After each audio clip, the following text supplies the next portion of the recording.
चलिए मैं आज आपको महात्मा बुद्ध की एक कहानी सुनाती हूँ, जिसके माध्यम से हम जानेंगे कि अच्छी संगत का असर क्या होता है। तो चलिए सुनते हैं कहानी चोर का बेटा। एक नगर में एक बहुत बड़ा शातिर चोर रहा करता था और उस चोर के बारे में जानते तो सब थे, पर आज तक उसे कोई पकड़ नहीं पाया था। उस चोर ने अपना पूरा जीवन चोरी करने में लगा दिया हुआ था। उसके पूरे नगर में और उसके आसपास के इलाकों में भी उसकी बराबरी का चोर कोई नहीं था। उस चोर का एक बेटा भी था, जिसे वह अपनी तरह एक शातिर चोर बनाना चाहता था। वह शातिर चोर अपने बेटे को हमेशा एक ही बात सिखाता था कि बेटा, कभी भी किसी साधु सन्यासी का उपदेश मत सुनना। अगर कोई तुमसे कुछ कहने भी लगे तो अपने कान को बंद कर लेना और वहां से भाग जाना। उस चोर का बेटा उसकी इस बात को बचपन से ही सुनता आ रहा था, जिसके कारण उसके मन में यह बात बैठ गई थी। क्योंकि उस लड़के का पूरा ध्यान चोरी करने पर ही था, इसलिए वह भी अपने पिता की तरह एक शातिर चोर बन जाता है।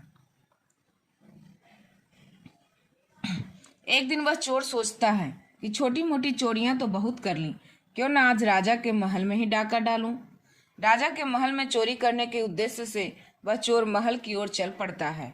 मार्ग में उसे कुछ लोगों की भीड़ नजर आती है।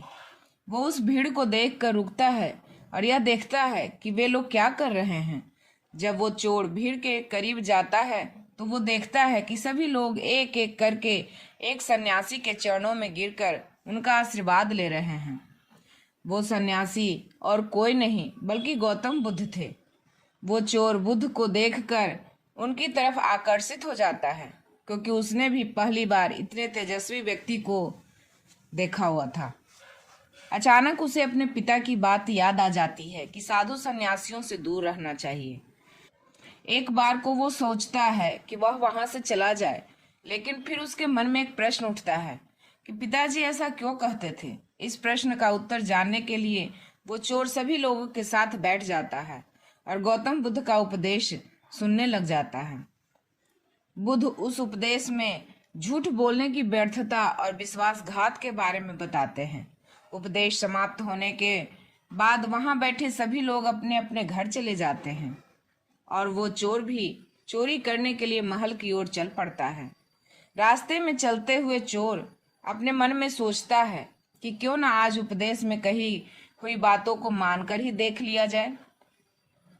उसके बाद वो चोर महल की दीवार पर से कूद कर जाने की बजाय महल के द्वार से ही अंदर प्रवेश करने लग जाता है। ऐसा करते देख महल का द्वारपाल उसे रोकता है और उससे पूछता है कि कौन हो भाई और कहाँ जा रहे हो। वो चोर द्वारपाल से कहता है कि मैं एक चोर हूँ और अंदर चोरी करने के लिए जा रहा हूँ। उस चोर की बात सुन द्वारपाल सोचता है कि महल का कोई एक नौकर होगा और मुझसे मजाक कर रहा है। वैसे भी कोई चोर अपने आप को कभी भी चोर नहीं बताता है।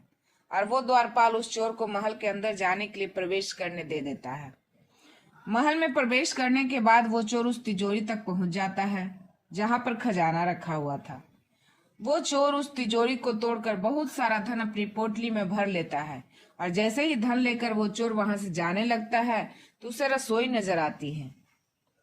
महल के सभी लोग सो रहे थे, इसलिए रसोई में उस समय कोई भी नहीं था और उस चोर को बहुत जोर से भूख लगी हुई थी। इसलिए वो चोर रसोई में जाता है और पेट भर के खाना खाता है।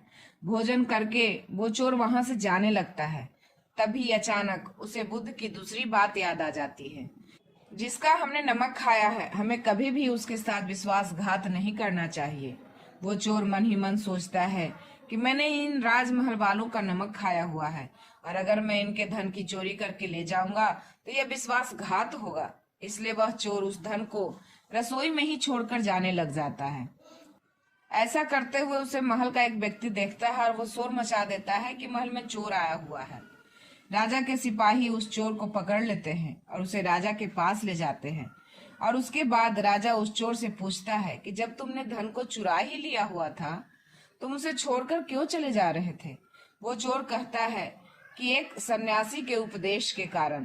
किसी के साथ विश्वासघात करना बुद्धिमत्ता नहीं बल्कि मूर्खता है। जिसके भोजन को खाकर हमें जीवन मिला है, उसके साथ हमें कभी भी विश्वासघात नहीं करना चाहिए। उस व्यक्ति की बात सुन राजा प्रभावित हो जाता है और उस चोर से कहता है कि यदि तुम ऐसे उपदेश बचपन से ही सुनते आते तो तुम कभी भी चोर नहीं बनते। जाओ, मैं तुम्हें छोड़ता हूँ, लेकिन एक बात हमेशा याद रखना, सही संगत और सही उपदेश ही व्यक्ति का जीवन बदल देते हैं।